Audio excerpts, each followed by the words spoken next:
power of this BJP is only winning elections and mainly in the heartland states of Hindi and what we generally call as the Gomutra states.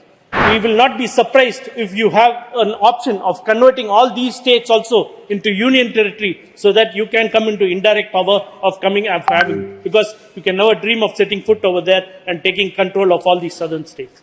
This is the first instance where we see a state being converted into a union territory. And what is the main reason behind it? The BJP has just won many of these state elections and they have come into this house. They see themselves and their strength is always seen as winning elections after elections and going after micromanagement. But what happens in Jammu and Kashmir? Why are they not able to do that?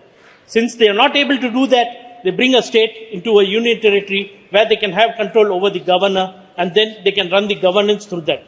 If they were capable and if they were very confident of winning Jammu and Kashmir, would they have gone in for a union territory? So that is the main reason that the people of this country should think that the power of this BJP is only winning elections and mainly in the heartland states of Hindi and what we generally call as the Gomutra states.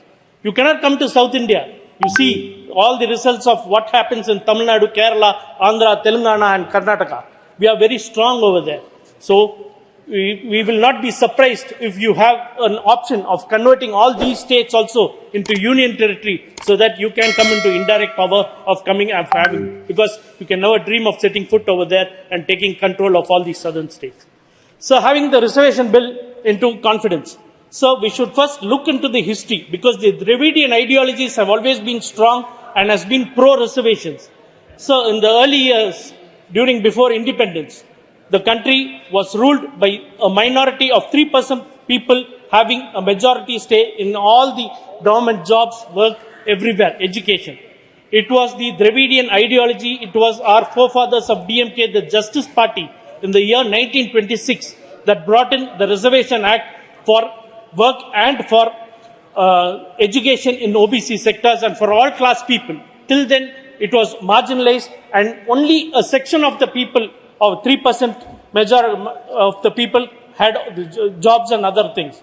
So, in the year 1926 was the first time that in India, in Tamil Nadu, Justice Party brought all these reservations for people so that people from all class can take part in governance. And what happened after that? After India obtained independence in the year 1947, it was struck down by the Madras High Court that these reservations shall not exist anymore. And then again, when we went to Supreme Court, the same this thing was done, that it was struck down and no reservation was there.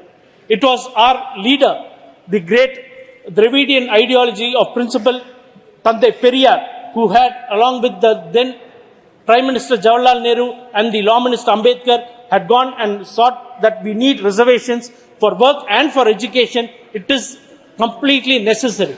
And then after fight, at last the union government under the leadership of Prime Minister Jawaharlal Nehru agreed for reservation in work.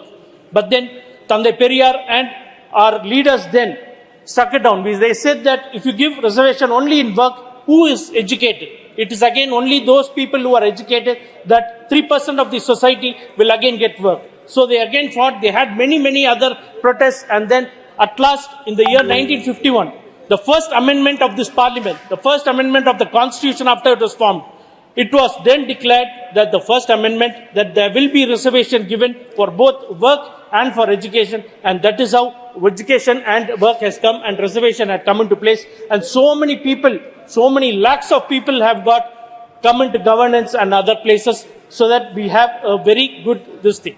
So, taking the 4 pillars of the democracy, both the legislative, we have reservations. It is very good that we have come till that, and now this government has also introduced the women's bill, which is a very good this thing.